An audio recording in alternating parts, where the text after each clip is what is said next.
자, 욥기서 15장 34절에서 35절 우리가 두 절만 함께 보도록 하겠습니다. 시작. 위선자들의 회중은 황폐하게 될 것이요 불이 뇌물을 받은 자의 장막을 태우리라. 그들은 재앙을 잉태하고 허명한 것을 낳으며 그들의 배는 속임수를 준비하느니라 하니라. 아멘.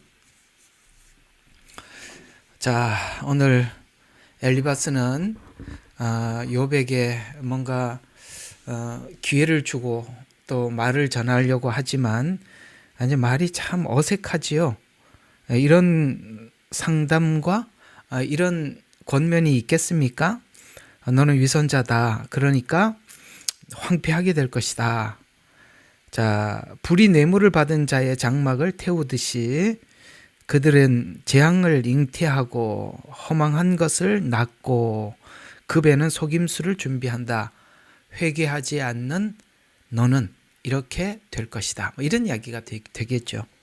참 말도 거칠고 또 욥이 왜 고난을 당하는지 알지 못하니까 권면도 참 도움이 안 되고 또 이런 권면이 있나 친구 사이에서 그런 생각이 들 만큼이나 정말 의미 없는 대답을 합니다. 그리고 이제 16장 2절에 가보면 너희는 모두가 형편없는 위로자들이다.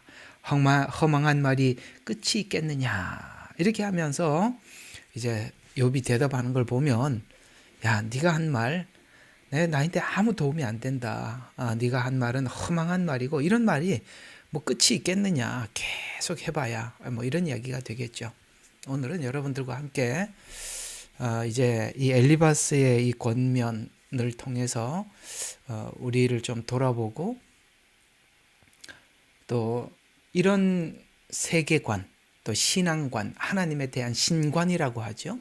그러니까 엘리바스 같은 신관을 가진 자들은 우리가 이상하게도 이들은 하나님의 은혜에 접근을 못하고 이렇게 끝이 나거든요. 그러니까 십자가를 만나지를 못하고 예수님 은혜와 이렇게 접촉점을 갖지 못하게 됩니다.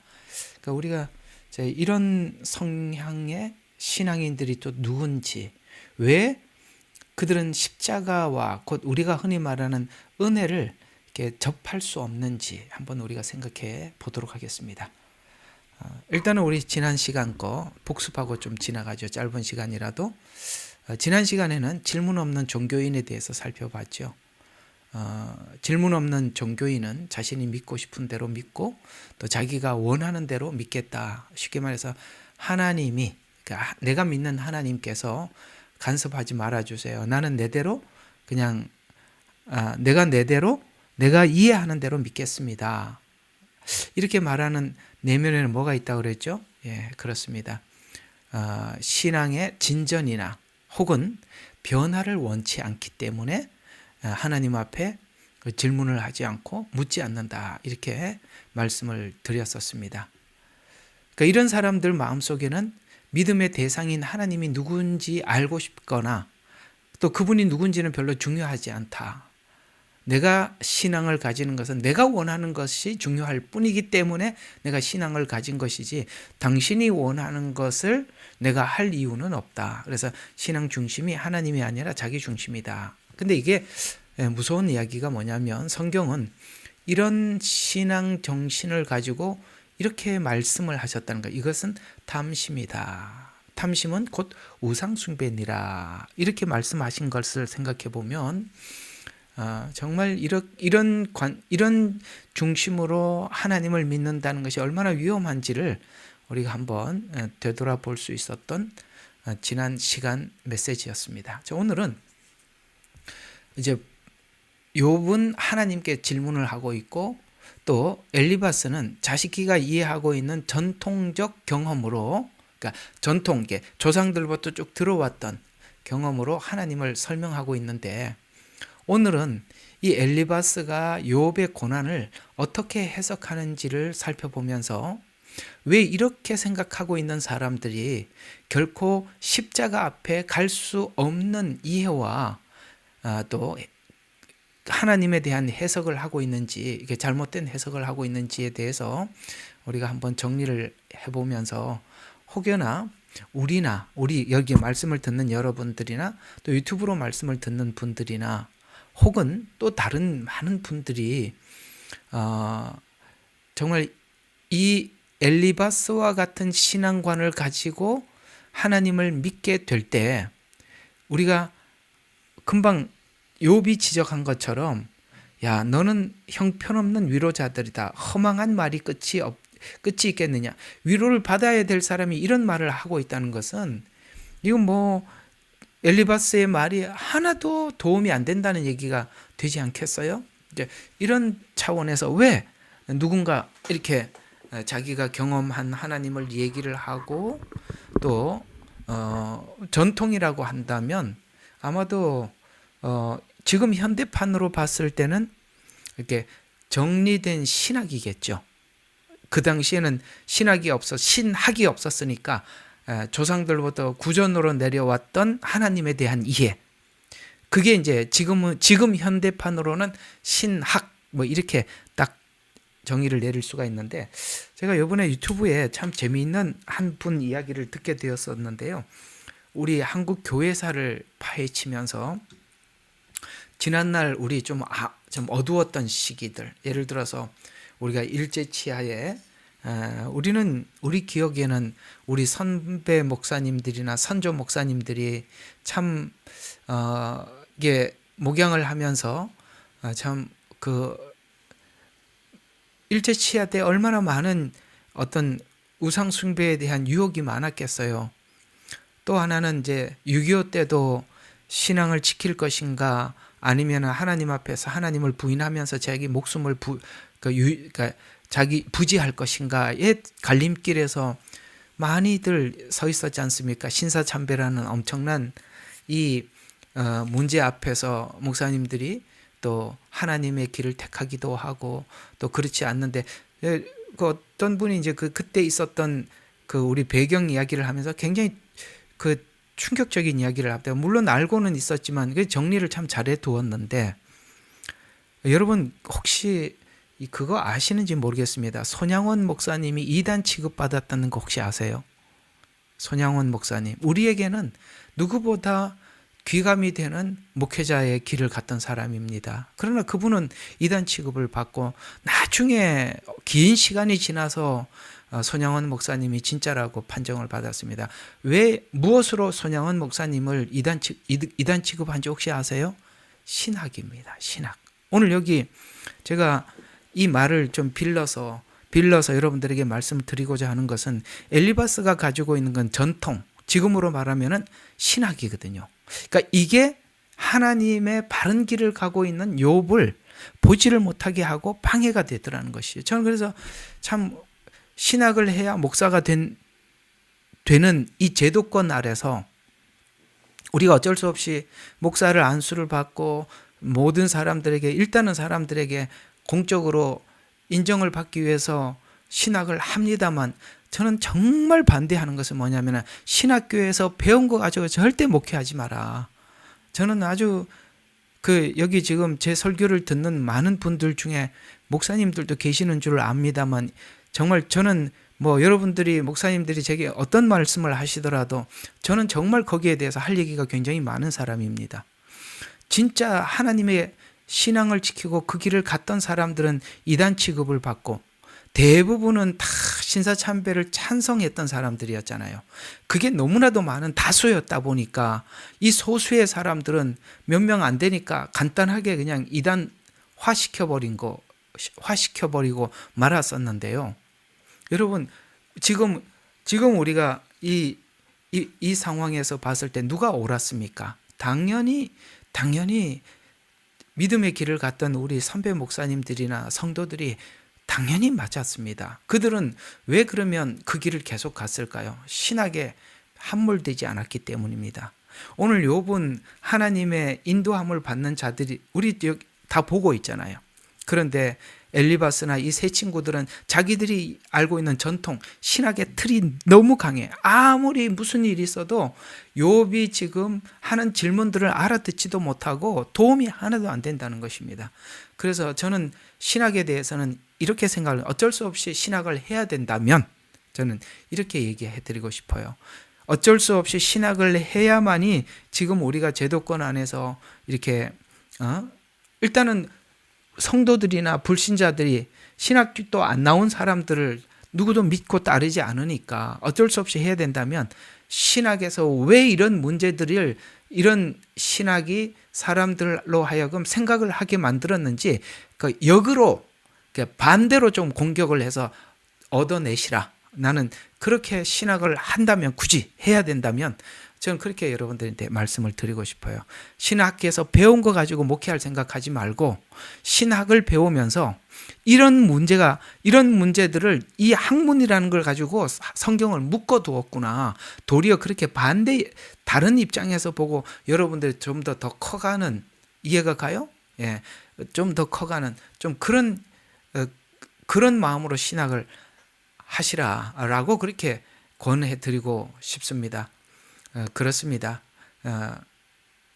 성경을 올바로 보고 제대로 보는 것은 여러분 스스로가 성경을 보시고, 저같이 이렇게 정말 성경을 가지고 성경을 해석하는 사람들에게 들을 통해서 제대로 성경을 이해하고 신학을 하면서, 이분들이 왜 이렇게 이 세 친구들처럼 이렇게 엇나간 성경이 아닌 이런 식으로 설명을 할 수밖에 없는지, 여러분들이 욥이 되셔서, 신학교에서 욥이 되셔서 이 엘리바스나 빌닷이나 소발 이야기들을 분석해서 도리어 우리를 좀 업그레이드 시키라. 좀 그런 관점에서 신학을 제가 좀 권해드리고 싶습니다.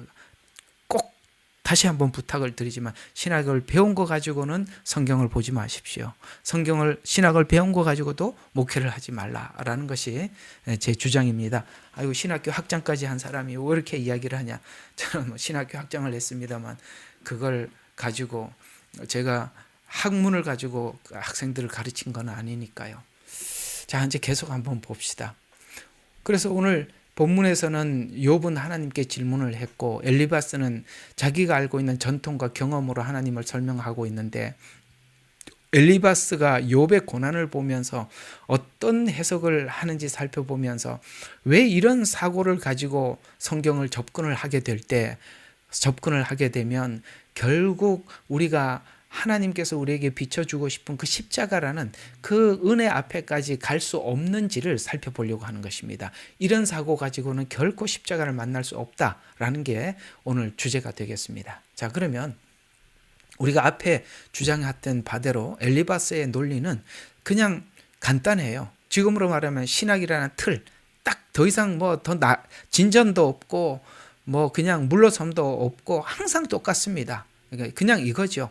가장 쉬운 방법이 뭐냐면은 조건의 법칙이거든요. 조건의 법칙이 뭐냐? 바로 이런 관점입니다. 악인은 고난을 받는다. 악인이기 때문에 고난을 받는다. 이건 세상 사람들도 다 그러고 싶은 거죠. 신이 있다면 악인은 버려야 합니다. 라는 게 너무나도 하나님에 대한 이해가 없는 세상 사람들이더라도 누구나 가지고 있는 기본 틀이잖아요. 악한 사람들은 벌을 받아야 한다. 법도 그러잖아요. 세상 법도. 그러니까 이 틀에서 한 발짝도 나가지도 못하고 더 나가지도 못하고 물러서는 것도 없고 항상 똑같은 이야기밖에 안 되죠. 악인은 고난을 받는다. 그러면 엘리바스 주장대로 한다면 이렇게 되는 겁니다. 욥은 고난을 받고 있다. 그러므로 욥은 악인이다. 아주 간단한 공식이죠. 그거밖에 몰라요. 이 엘리바스는. 그러나 욥기가 왜 여기 성경에 있느냐면, 욥은 바로 모두가 이해하는 조건의 법칙, 악인은 고난을 받는다, 욥이 고난을 받고 있기 때문에 욥은 악인이다 라는 요 단순한 공식을 깨트리기 위해서 성경은 있는 겁니다. 특히 욥기는 그 공식이 친구들은 계속 그 공식을 들여다대지만 하나님의 그걸 깨고 있잖아요. 여러분 어때요? 악인은 고난을 받는다. 그러면 고난을 받으면 전부 다 악인이다. 이렇게 볼 겁니까? 그러면 예수님은 뭐죠? 자, 그 공식이 깨져야죠. 그러니까 우리가 믿음으로 구원을 받는다, 은혜로 구원을 받는다는 것이 여러분 우리가 상식적인 교훈입니까? 상식적인 이해입니까? 전혀 아니죠. 악인이 어떻게 의인이 됩니까? 악인이 어떻게 아무 공로 없이 의인이 될 수 있습니까? 이 자체가 공식이 깨진 거잖아요. 그래서 지금 현재 이런 공식으로는 절대 십자가를 만날 수 없다는 것이죠. 우리 주변에 있는 많은 여러분 있는 분들 중에 이 엘리바스나 이 세 친구들처럼 이런 공식을 가지고 하나님을 이해하려고 접근을 하려고 하는 사람들, 성경이 보이질 않고 성경이 안 보인다는 것은 가장 중요한 십자가를 만날 수 없다는 것이 가장 비참하고 비극적인 이야기가 되지 않겠습니까? 그래서 오늘 20절부터 사실은 35절 끝까지인데 오늘 거기 있는 중간중간에 있는 이 내용들이 어떤 내용인지, 왜 그들은 십자가 곧 은혜를 만날 수 없는지를 한번 분석해서 살펴보면서 우리 마음에도 혹시 엘리바스 같은 이런 사고를 가지고 하나님을 바라보고 있지 않는지 여러분 스스로를 한번 점검해보는 시간이 되셨으면 좋겠습니다. 자, 오늘 먼저 20절부터 24절이 하는 이야기는 이런 겁니다. 악인은 평생 고통과 불안 속에 살게 되는데, 평안할 때에도, 그러니까 내가 지금 편안할 때도 항상 마음에 두려움이 있다는 거예요. 재앙이 올지 않을까. 왜? 악인은 하나님이 심판하니까. 그러니까 우리는 항상 불안 속에 살 수밖에 없다. 그래서 어둠, 곧 여기 이제 성경대로 표현하자면 멸망에서, 어둠에서 벗어날 길이 없다. 그래서 한번 보시면 이렇게 이야기합니다. 자, 21절, 그의 귀에는 무서운 소리가 들려. 항상 하나님에 대한 두려움이 있고, 번영할 때, 잘 될 때도 멸망시키는 자가 그에게 닥치리라. 그러니까 잘 때도 내가 지금 하나님 앞에 죄이니까 하나님께서 이 죄에 대해서 분명히 뭔가를 탁 할 것 같으니까 불안. 이런 속에서 살게 된다. 그는 자신이 어두운 데서 돌아오리라는 것을 믿지 못한다. 칼의 위협을 기다리게 되니까 언젠가 내가 그 위협, 내 죄 때문에 이런 엄청난 일을 맞이할 수 있다라는 이런 불안 속에 살 수밖에 없지 않냐. 그러니까 악인은 평생 두려움 속에 살 수밖에 없지 않냐라고 이야기를 하면서 너가 하나님 앞에 지은 죄를 회개하지 않으면 늘 불안과 초조 속에 어두움 가운데 살 수밖에 없는 인생을 살 수밖에 없지 않냐라고 지금 엘리바스는 욥에게 그렇게 말을 하고 있는 것입니다. 근데 이제 우리가 엘리바스의 이야기는 일반적인 원리에 의하면 죄가 고난을 가져다 주는 경우가 있다는 것은 사실이지만, 그러나 이런 경우가 보편적으로 그럴 수는 있지만, 그러면 성경이 말씀하는 내용과 이런 부분에 대해서 아주 충돌하게 되죠. 어떤 부분이 충돌이 되냐면, 여러분, 요셉이 죄 때문에 감옥에 간 건 맞나요? 아니죠. 그는 자기 믿음을 지키려고 하다가 보디발 아내가 죄를 뒤집어 씌워서 감옥에 갔잖아요. 그렇죠? 또 하나, 다윗이 사울에게 쫓긴 사건을 한번 생각을 해보십시오. 그러면 다윗이 악인이라서 사울을 세우셔서 하나님께서 다윗을 쫓아간 겁니까? 그것도 아니었지 않습니까? 맞죠? 또 보면 선지자들은 많은 사람들로부터 끊임없이 박해를 받았었어요. 그러면 선지자들은 악인이었기 때문에 박해를 받았나요? 너무 다르잖아요. 그러니까 지금 여기 엘리바스가 악인은 고난을 받는다, 욥은 고난을 받고 있다. 그러므로 욥은 악인이다. 자, 이 공식이 맞아요? 다 맞아요? 예, 틀리죠. 또 그러나 이런 경우가 없지는 않습니다. 그것도 공감하시죠? 하나님께서 잘못한 자들에게 벌을 주시고 혼을 내신다. 이거 일반적인 공식은 맞아요. 그러나 반대로 하나님 앞에 의로운 자들도 그런 일들이 생기더라. 쉽게 말해서 그렇게 엘리바스가 이야기하고 있는 이 이해는 완전히 아닌 거는 아니지만, 그러나 그렇게 돼버리면 십자가 자체가 완전히 제외가 돼. 그러니까 십자가는 완전히 이 공식과 전혀 맞지 않는 공식 아니겠어요? 그러면 그 십자가는 도대체 이 친구들에게는 받아들일 수가 없는 겁니다. 자, 오늘 이 엘리바스가 주장했던 이런 논리들은 우리도 사실 신자들 머릿속에 알게 모르게 깊이 박혀 있는 논리죠. 하나님은 고난을 사실은 여러 가지 측면에서 사용을 해 왔었습니다. 그래서 이 고난을 통해서 사람들을 연단하기도 하고, 고난을 통해서 사명을 준비하기도 하고, 고난을 통해서 하나님의 영광을 드러내기도 하고, 하나님은 이 고난을 다양한 방식으로 사용했지 이 공식으로만 하지는 않았다라는 사실입니다. 그래서 이 친구들은 바로 이 공식 속에서 자기의 그 틀을 깨고 나올 생각이 전혀 없다. 전혀 없는 이유가 저번에 여러 번 설명을 했죠.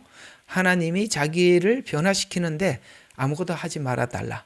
그냥 나는 이렇게 내가 생각하는 대로 믿고 상식대로 믿겠다. 상식에서 어긋난 것은 성경은 배제를 하고 상식적인 것만 받겠다. 여러분, 성경에 상식적인 게 얼마나 되겠습니까? 우리가 이 틀이 깨지지 않고는 성경이 우리가 믿어지고 받아들여지겠습니까? 그러다 보니까 자유주의 신학자들이 이렇게 성경을 접근을 해서 이해하려고 하다 보니까 구약은 십계명, 신약에서는 예수님이 직접 하신 말씀인 주기도문, 이 두 개만 성경이고 나머지는 다 성경이 아니다. 왜? 이 욥기도 욥의 이야기고 시편도 다윗의 이야기고 이렇게 돼버리죠. 그 다음에 여기 있는 신약 성경에 있는 모든 성경도 누구 이야기? 그럼요. 바울 이야기, 베드로 이야기, 야고보 이야기, 요한 이야기 이렇게밖에 안 되지 않습니까? 바로 이런 것들이 우리가 믿음을 향해서 하나님의 창을 열고 하나님의 세계로 들어가는데 방해물이 될 수가 있다는 것입니다. 부디 여러분에게도 하나님께서 은혜를 베푸셔서 오늘 이 엘리바스 같은 이런 사고의 틀이 평범하고 지성인이고 당연히 우리가 이성적인 사고를 하는 사람들에게는 당연한 이야기 같아 보여도 하나님께서 이 틀을 깨셔서 여러분 모두를 깨셔서 하나님의 그 믿음이라는 세계 속으로 우리가 계시라는 세계 속으로 진입하는 은혜가 있기를 간절히 또 바랍니다. 그 다음 20절부터 27절까지 있는 이 말씀 속에 있는 이 내용은 이런 뜻을 가지고 있습니다. 오늘 25절부터 27절에 보면 이렇게 이야기를 합니다. 이는 그가 하나님을 대적하여 자기 손을 뻗치고 전능하신 분을 대적하여 스스로 힘을 돋우기 때문이라. 그분은 그를 덮쳐 그의 목을 공격하시고 그의 방패들의 두꺼운 중심을 부위를 공격하시나니 이는 그의 얼굴은 살찌고 옆구리는 기름기로 겹살이 되었습니다. 이게 무슨 이야기냐면 엄청 빈정되는 이야기거든요. 이제 좀 쉽게 풀어드리면 이런 이야기입니다. 엘리바스는 악인은 하나님을 대적하고 교만하고 자신의 힘을 의지하고 지금 말이 악인이지 지금 욥에게 하는 말이잖아요. 너는 하나님을 대적하고 있다. 너는 교만하다. 왜냐하면 네가 죄인이라는 걸 시인하고 회개하라 하니까 회개 안 하는 거 보니까 너 얼마나 교만한지 몰라. 그리고 하나님이 회개하라 그랬는데 안 하는 건 너 하나님을 대적하는 거야. 네가 네 힘을 의지하고 하나님을 거스리다가 죄로 인해서 마음이 완고해진 사람 아니냐. 이건 욥을 향한 정죄죠. 그러니까 이게 제가 짧은 표현으로 이렇게 압축을 해서 말씀을 드리면 딱 알아들을 겁니다. 너 하나님께 대들었기 때문에 이런 일을 당하는 거야. 대들었기 때문에. 네가 뭔데 감히 하나님께 대들어. 대들고 있다는 증거가 회개하지 않는 거야. 뭐 이렇게 단정을 해버리는 거죠. 아까 그런 사고 속에서는 욥이 지금 발전적인 질문이잖아요. 자기가 지금 발전하고 성숙하기 위한 질문을 하는 이 질문을 뭘로 보느냐? 하나님 앞에 교만하게 대든다. 이렇게 보고 있는 것입니다. 그러나 우리는 이걸 아셔야 됩니다. 여러분, 반항과 질문은 다른 겁니다. 이 엘리바스는 하나님께서 율법을 정해놓고 요대로 해. 그러면 네 하고 하면 되지. 뭘 말이 많아. 우리 옛날에 사실 우리 할아버지 때나 아버지 때나 이런 분, 우리는 굉장히 유교적이고 권위적인 어떤 그 틀 안에서 교육을 받아온 거 사실은 저도 굉장히 권위적인 할아버지 권위는 뭐 그냥 하나님 비슷했고요. 저 아버지 권위도 하나님 같았습니다. 여기 권위적인 거 좋아할 사람은 아무도 없지만 저도 굉장히 권위적인 부모 아래서 자라왔거든요. 근데 이 권위적인 부모 아래서 자라왔기 때문에 지금 질문을 하고 있는 걸 반항으로 이해를 하고 있는 겁니다. 왜냐하면 율법적 이해 속에서는 수직 질서만 강조를 하기 때문에 수직 질서를만 강조하기 때문에 이 선한 의도에서 자기가 하나님 앞에 이 질문이 풀어져야 내가 하나님과 더 가까이 갈 수 있으니까 하나님 제가 알고 싶은 거 알려주세요. 하나님 저는 하나님에 대해서 더 알고 싶어요. 이런 식으로 질문을 하는 걸 가지고 하나님께 대든다, 반항한다. 그러니까 이렇게 지금 엘리바스는 욥의 질문들을 그렇게 이해를 하고 있는 겁니다. 여러분 참 무서운 게 이 엘리바스는 저번에 말씀드린 것처럼 하나님이 자기에게 영향을 주기를 원치 않아요. 쉽게 말해서 예수를 믿어서 변화되는 걸 원치 않아. 그냥 내가 알고 있는 거를 하나님이 공감해주고 동의해주면 하나님이 좋을 뿐이에요. 그러나 내가 말하는 걸 공감해주지 않는 하나님에 대해서 물으려고 하질 않아. 아까 물으려고 하지 않는 이유가 뭐라고요? 변화를 거부하는 거. 그래서 종교인으로 남는다고 여러분 여기 쭉 설명하면서 엘리바스 하면서 여러분들에게 여러 번 강조한 바가 있습니다. 그렇습니다. 우리가 반항은 하나님을 떠나기 위해서 하는 것이라면 질문은 하나님을 더 알기 위해서 하는 것입니다. 욥의 말이 누구는 질문으로 들리고 누구는 반항으로 들리는 이유는 뭐냐면 사실은 이 엘리바스가 가지고 있는 반골적인 성품 때문에 그렇습니다. 반골적인 성품. 여러분 반골적인 성품이 무슨 뜻인지 아세요? 반골. 뭐를 해도 항상 반대쪽에서 생각하는 거죠. 사실 우리 인간은 원래 다 반골적인 사고를 가지고 있어요. 왜냐하면 자기를 사랑하다 보니까 자기를 위해서 충고도 반골적인 정신 때문에 반항이나 아니면 뭐예요? 좀 대든다. 뭐 이렇게 이제 이해를 하고 있거든요. 우리는 좀 그런 삐딱한 사고를 가지고 세상을 보는 그런 성품들이 있어요. 그러니까 이 엘리바스가 좀 그런 성향을 가지고 있으니까 욥이 지금 발전적인 질문조차도 자기가 세상을 삐딱하게 보고 있는 것처럼 그렇게 보다 보니까 오늘 너 지금 하나님 앞에 대들고 있지 않냐? 회개하지 않는 거 보니까 너 정말 교만하기가 끝이 없구나 라고 오늘 앞에서 여기 25절부터 27절까지 이제 이 엘리바스는 욥에게 말을 하고 있는 것입니다. 그러나 우리는 이것도 하나 정리해야 될 필요가 있어요. 여러분 참 성경이 별 이야기 다 해주지요. 별의별 이야기가 다 들어있죠. 참 기가 막힙니다. 그러니까 지금 성경이 하고 싶은 이야기가 그거예요. 우리가 하나님 앞에 고난, 예를 들어서 훈련이든 아니면 우리 성숙을 위해서든지 아니면 우리 죄를 지우기 위해서 하나님이 하시든지 간에 우리를 막 하나님께서 정말 고난이라는 이 그 연단 속에 집어넣어서 우리를 막 할 때가 있어요. 그러나 지금 욥이 엄청난 하나님 앞에 연단을 받는 이 과정 속에서 하는 질문들은 불신앙이 아니에요. 불신앙이 아니란 말이에요. 근데 여기 친구들은 딱 불신앙이라고 못을 박아버리잖아요. 아니라니까요.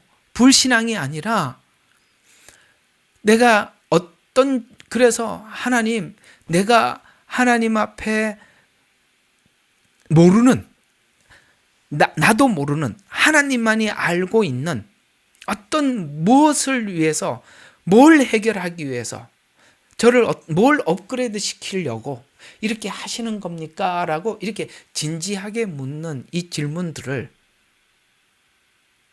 하나님 앞에 대든다. 뭐 이런 식으로 취급해서는 안 되죠.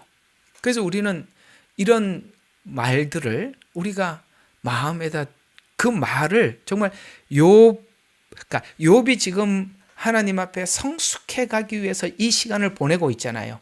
그래서 욥이 이제 결국 42장 가서 하나님을 만날 겁니다. 근데 중요한 건 욥과 같은 사람들이 교회에 있는 게 얼마나 중요하냐면 또 하나님이 또 다른 사람들을 욥과 같은 과정을 밟아서 욥과 같이 어떤 완성품을 만들어내려고 할 겁니다. 그러면 욥이 먼저 42장까지 가서 하나님께서 또 다른 욥을 준비해서 욥과 같은 과정을 쭉 끌고 간다면 욥은 그들의 길잡이가 되어주고 안내자가 되어줄 수 있고, 그렇죠? 오늘 이 친구들처럼 아무 도움이 안 되는 이런 사람이 아니라 정말 올바른 가이드가 되어줄 수 있을 겁니다. 이 시대에 정말 이런 메시지를 사람들에게 나눌 수 있고 또 이런 메시지들을 함께 나누어서 지금 하나님께서 욥처럼 이끌어가는 모든 사람들에게 하나님의 목적이 무엇이고 하나님께서 여러분과 그러니까 당신들의 어떤 목적을 위해서 이렇게 이끌어가고 있는 과정 속에 당신이 지금 3장을 지나가고 있습니다. 지금 5장을 지나가고 있습니다. 10장을 지나가고 있습니다. 이렇게 설명해 줄 수 있는 사람들이 이 시대에는 너무 필요한 때란 말이에요.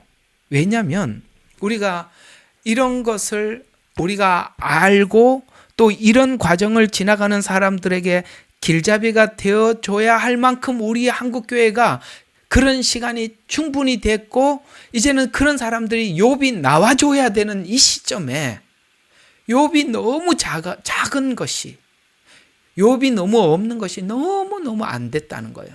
어쩌면 하나님께서 오늘날 강대권을 맡기고 교회를 맡긴 목자들이 욥과 같은 설명을 성도들에게 해줌으로써 제2, 제3의 욥과 같은 성도들이 이 교회에 쭉 자리를 잡고 있었더라면 세상은 예수님이 말씀하신 너희는 세상의 빛이요 너희는 세상의 소금이라 라고 말씀하신 것처럼 우리 모두가 빛이 될 수 있었고 소금이 될 수 있었을 것입니다. 그래서 우리가 이렇게 욥기를 정확하게 꿰뚫고 이해하는 것도 중요하고 맞죠? 그리고 여러분들도 여기 있는 여러분 한 분 한 분이 다 욥이 되어서 또 다른 제2, 제3, 제4의 욥들에게 욥 친구와 같이 권면하지 말고 이 시간을 보낸 욥과 같이 그들에게 친구가 되어줄 수 있는 그런 사람이 여러분들 중에서 나왔으면 좋겠어요. 너무나도 욥이 없어. 자, 그 다음 28절부터 30절까지 있는 이야기는 어떤 이야기냐면 이런 이야기입니다. 엘리바스는 이렇게 아까 말씀드린 것처럼 조건 법칙으로 하나님을 이해한다 그랬잖아요. 악인은 고난을 받는다. 당신이 고난을 받는 것을 보니까 너는 악인이다. 뭐 이런 공식이라고 아까 말씀을 드렸지 않습니까? 그러니까 이런 사람들은 항상 현재를 보고 지금 현재의 결과를 보고 과거를 추론하는 방식으로 사람들을 살피려고 해요. 이게 이해가 가요? 고난을 받는다. 그러면 이 사람 문제 있는 사람인 거예요. 그러니까 어떤 문제가 있었기 때문에 하나님이 이 고난을 줬어. 그러니까 결과를 보고 그 앞에 있던 과거를 분석해내잖아요. 그러니까 28절부터 30절이 그 얘기예요. 엘리바스는 야 봐라, 악인들은 재산을 잃고 황폐한 현재 모습이며 이는 과거의 죄를 기억하고 그 과거의 죄의 결과물이 지금 재산을 잃고, 지금 여기 누구 보고 하는 소리예요? 욥이 재산을 잃고 그 다음에 아내도 떠나가고 지금 몸도 병들고 그렇게 돼 있잖아요. 그러니까 네 지금 이 모습은 과거의 악행의 결과다. 근데 네가 회개하라고 그랬는데 회개를 안 하는 거 보니까 여기까지 덧붙이는 거예요. 네가 우리가 모르는 뭐 숨겨진 죄가 있는 거 아니야? 우리한테 말하지 않는 숨은 죄가 있지? 이렇게 말을 하고 있다는 것입니다. 이게 지금 28절부터 30절 이야기예요. 그러니까 참 우습죠. 이런 접근이죠. 왜 그렇게 됐겠어? 뭔가 문제가 있기 때문이 아니겠어?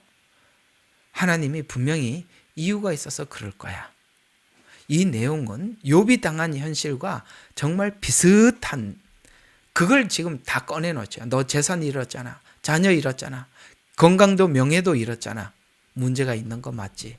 하나님께서 이유 없이 괜히 그랬겠어? 여러분 그런 얘기 옆에 있는 사람들이 너무너무 욥처럼 이렇게 힘든 거 모습 보면 이런 말 한 적 있죠? 그게 정말 사람의 마음을 아프게 하는 겁니다. 성경은 욥을 설정을 해놨다고요. 그는 죄가 없다고요. 죄가 없다고요. 설정을 해놨다고요. 엘리바스는 욥의 현재를 보고 과거를 이해하고 만들어내죠. 오늘날도 이런 판단은 계속 반복될 수 있습니다. 예를 들어서 우리 성도들 중에 누가 사업이 잘 되면 믿음 생활을 잘했기 때문이고 실패하면 하나님께 뭐가 잘못돼서 그런 것이다. 또 하나, 건강하면 복받은 사람이고 병들면 뭔가 죄가 있다. 이렇게 생각을 하는 경우들이죠. 여러분 이런 생각이 과연 성경이 말하는 생각과 같을까요? 전혀 그렇지 않습니다. 모든 걸 그런 경우가 있기는 해요. 제가 그걸 부정하는 건 아니지만, 그러나 욥과 같은 유형의 많은 사람들이 성경에 있다는 사실을 아셔야 합니다. 예레미야가 정말 예레미야가 얼마나 많은 분량을 차지하는 메시지를 남겨두었어요. 이사야는 여러분 히브리서에 보면 톱으로 켜는 것과 이런 말씀이 나오잖아요. 여러분 그 누구를 두고 하는 소리냐면 이사야를 두고 하는 소리예요. 여러분 이사야는 누구보다 존경받는 인물이었어요. 그러나 이사야가 이게 이사야를 잡으려고 이렇게 쫓아가다가 이사야가 그 나무 이렇게 옛날에 보면 썩은 나무들이 있잖아요. 중간에 이렇게 빈 공간이 있는 거기 숨었어요. 거기 숨은 걸 알고 이 나무를 베라 그래가지고 그 이사야가 숨어 있는 줄 알고 톱으로 켜서, 그래서 이사야는 그 톱에 잘려서 죽었다라는 그런 전승이 있습니다. 성경에는 안 나와 있지만. 예레미야 눈물의 선지자예요. 우리는 누구보다 참된 선지자였습니다.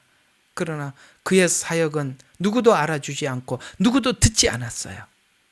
쉽게 말해서 외형적으로는 성공하지 못한 선지자예요. 오늘 요즘으로 말하면 전혀 이름도 없고 빛도 없고 사람들이 알아주지 않는 목사였어요. 그러나 하나님이 보실 때는 너무나도 거장의 선지자였습니다. 바울은 감옥에 갇혔습니다. 스데반은 그 많은 사람들에게 복음을 외치다가 돌에 맞아 죽죠. 예수님 어떻습니까? 궁중에 버림을 받았습니다. 제가 이 말씀을 왜 드리냐? 여러분 오늘 이 엘리바스와 같은 이런 사고를 가지고는 악인을 위해서 십자가에 죽어 악인을 의롭게 만드신 이 은혜를 절대로 접근을 할 방법이 있어요. 이런 틀 안에서는 원인 없는 결과, 우리가 구원을 받은 것 중에서 정말 이해할 수 없는 게 뭐냐면 원인이 없는데 결과가 너무너무 풍성해. 얼마만큼 풍성하죠? 하나님 자녀가 되었고 하나님 나라를 상속받게 되었어요. 하나님의 아들이라 이런 호칭을 받게 되었어요. 우리가 한 게 없는데 너무나도 엄청난 걸 받다가 보니까 우리가 정말 믿을 수 없어서 못 믿는, 그래서 우리가 믿을 수 없어서 못 믿는데 하나님이 믿음을 주니까 믿어지는 거예요. 이게 말이 안 되는 거니까. 여러분, 엘리바스 같은 이런 자들에게 십자가가 설명이 되겠습니까? 안 된다 이 말입니다. 여러분, 이런 사고가 어떤 해를 끼치는지 이제 아시겠어요? 십자가를 만날 수 없다는 거예요. 자, 마지막으로 31절부터 35절까지 있는 이 이야기는 욥에게 자꾸 그런 식으로 생각을 하면서 욥을 권면하다 보니까 사실은 이제는 강요를 합니다. 회개를 처음에는 요구를 했지만 나중에는 너 없는, 네가 생각나지 않는 죄까지 다 끄집어내서 무조건 하나님 앞에 회개하라고 사실상 거짓 자백을 강요당하고 있다는 것입니다. 이게 31절부터 35절까지 엘리바스가 욥에게 한 말들이에요. 악인의 결과는 헛된 것이다. 네가 지금 헛된 멸망의 열매를 맺었지 않냐. 회복하려면 네가 악인임을 하나님 앞에 인정하고 회개해라. 고난이 죄의 결과라는 단정, 딱 그 단정한 결과에서 나온 말이죠. 그가 욥에게 요구한 것은 분명합니다. 네가 숨겨놓은 죄를 인정해라. 이 고난은 내 죄 때문임을 고백해라. 그러나 욥에게는 엘리바스가 추측하는 숨은 죄가 없었죠. 욥이 자신이 짓지 않는 죄를 고백한다면 이것은 하나님 앞에 회개가 아니라 거짓 고백이죠. 그러면 하나님과 우리 사이가, 잘 들어요, 이런 식으로 하나님 앞에 회개를 하고 이런 식으로 피상적인 회개를 하면 하나님과 우리 사이가 인격적인 만남이 이루어지질 않아. 이해가 가요? 뭐 조금 힘들면 하나님 뭘 잘못했는지 잘 모르겠어요. 용서해 주세요. 용서해 주세요. 이렇게 하고 그 다음에 또 가만히 쳐다보고 있다가 뭐가 또 용서가 안 된 것 같으면 또 가서 용서해 주세요. 용서해 주세요. 이게 무슨 인격적인 관계가 형성이 되겠어요? 인격적인 관계란 내가 죄인인 걸 내 스스로가 깊이 뼈저리게 인식하고 그 죄를 하나님 앞에 인정할 때, 성경에 요한일서인가 거기에 보면 하나님께 죄를 시인하면이라는 이 시인이라는 것은 거짓 자백을 이야기하는 게 아니라 인정하고 정말 진지하게 하나님 앞에 나 그런 사람입니다라고 진지하게 고백하는 것을 시인하면이라는 표현이지, 그냥 아무렇게 가서 시인만 하면 되는 게 아니라 이 말이에요. 이렇게 강요받은 회개는 회개가 아니지요. 그렇잖아요. 이 순간을 피해보고 모면해보자 하는 것밖에 안 되지 않습니까? 지금 엘리바스는 욥에게 그걸 강조하고 있는데 욥은 반대합니다. 왜? 이건 인격적이지 않으니까. 이거는 아니니까. 참된 회개는 성령님께서 말씀하실 때 구체적으로 죄를 내 안에서 내 스스로가 깨닫게 될 때 일어나게 되는 것입니다. 성령의 책망은 매우 구체적이어서 그 책망을 통해서 그리스도께로 인도합니다. 여기 욥 친구들은 이 욥을 그리스도께로 인도할 수 없어요. 본인이 그게 안 되는 사람들이에요. 또 율법주의적 정죄는 막연해서, 아시겠어요? 너무 막연해. 회개도 막연해요. 그래서 회개하고 난 뒤에도 자유를 얻지 못하고 절망으로 몰아갑니다. 성령님께서 죄를 보게 해 주시는 것은 동시에 십자가도 보게 하는 겁니다. 용서받은 자리도 보여주신다는 거예요. 엘리바스는 죄를 추측은 했지만 은혜의 길을 제시하지 못합니다. 사실은 엘리바스 같은 자들은 상담자가 될 수도 없고 누구에게 상담을 하더라도 전혀 도움이 되지 않는 사람입니다. 그래서 우리는 여기 엘리바스를 통해서 정리할 수 있는 게 이런 겁니다. 엘리바스는 말하죠. 고난받는 자는 죄인이 고난을 받는다. 그러나 십자가는 뭐라고 말하죠? 죄 없으신 의인이 죄인을 대신해서 고난을 받으셨다. 엘리바스는 말하죠. 각 사람은 자기 죄값을 받는다. 그러나 십자가는 뭐라고 말합니까? 아니야. 그리스도께서 우리의 죄값을 담당하셨다. 이렇게 대답을 하고 있는 것입니다. 엘리바스 이야기는 결코 십자가를 만나게 또 그 자리에 안내하지 못했던 것을 우리는 확인할 수 있습니다. 자, 오늘 이야기들 한번 정리를 해보겠습니다. 엘리바스가 이해하고 있는 세계관, 엘리바스가 이해하고 있는 신관, 제가 오늘 신학이라고 정리를 했었습니다. 이런 틀을 가지고는 결코 조건 없이 이유 없이 모든 죄인들을 용서하시는 그 십자가를 엘리바스는 만날 수도 없고 오늘 욥에게 어떤 도움도 되지 않는다는 것입니다. 여러분, 신앙생활 가운데 정말 중요한 것이 뭐냐면 여러분들이 교회에 오셔서 율법이 무엇이고 은혜가 무엇인지, 아마 저희 교회만큼 이 율법과 은혜에 대해서 많이 배우는 곳이 없을 겁니다. 여러분들 그 부분에 대해서는 정말 많은 이해를 하셨을 겁니다. 율법이 어떤 역할을 했으며 그 다음에 은혜가 어떤 역할을 했는지, 그 둘의 관계가 어떤 건지.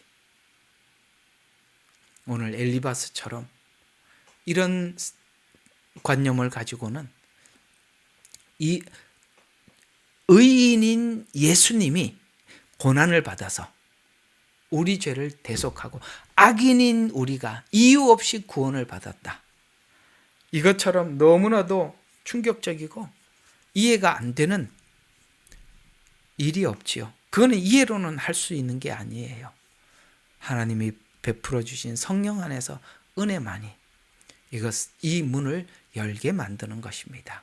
그래서 여러분, 우리는 엘리바스 같은 이 사고 속에, 이 틀 속에 살고 있던 사람들이지만 이 틀을 깨고 이제 욥과 같은 길로 안내를 받고 있는 자로서 자부심을 가지시고, 또 여러분들이 이 방 안에 있는 분들이 누구도 엘리바스나 소발이나 빌닷 같은 자 단 한 명도 없기를 기대하면서, 또 하나님께서 여러분들에게 그렇게 할 날을 기다립니다.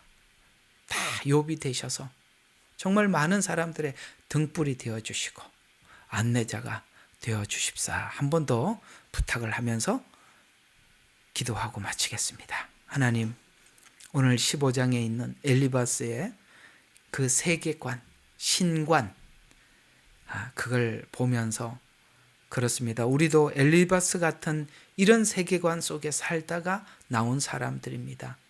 우리 하나님께서 우리의 사고를 깨트린 것은 아버지 하나님, 정말 없는 가운데 있게 하시고, 아버지 하나님, 없는 가운데 있게 하실 뿐만 아니라 더 풍성하게 하시고, 보리떡 5개와 물고기 2마리를 가지고 5,000명을 먹이고도 12광주리가 남은 이것을 어떻게 엘리바스 같은 사고를 가진 사람들이 이해를 할 수 있겠습니까? 우리는 세상의 계산법이 아닌 하나님의 계산법으로 옮겨지기까지 욥과 같이 환골탈퇴를 해야 하는 것입니다.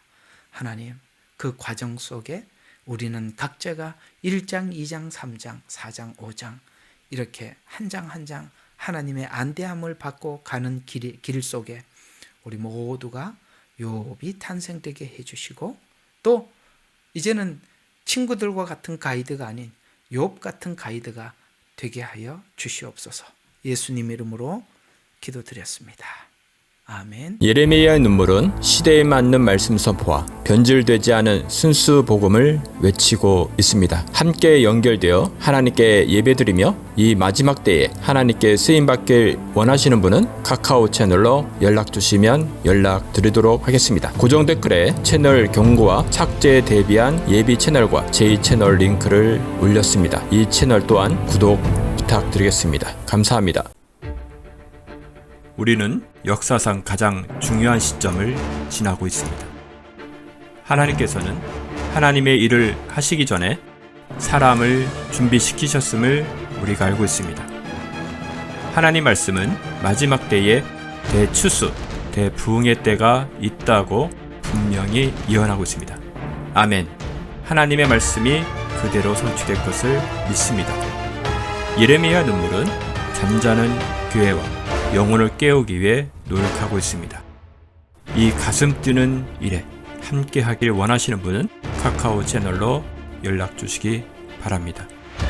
당신은 위대한 하나님의 사람입니다.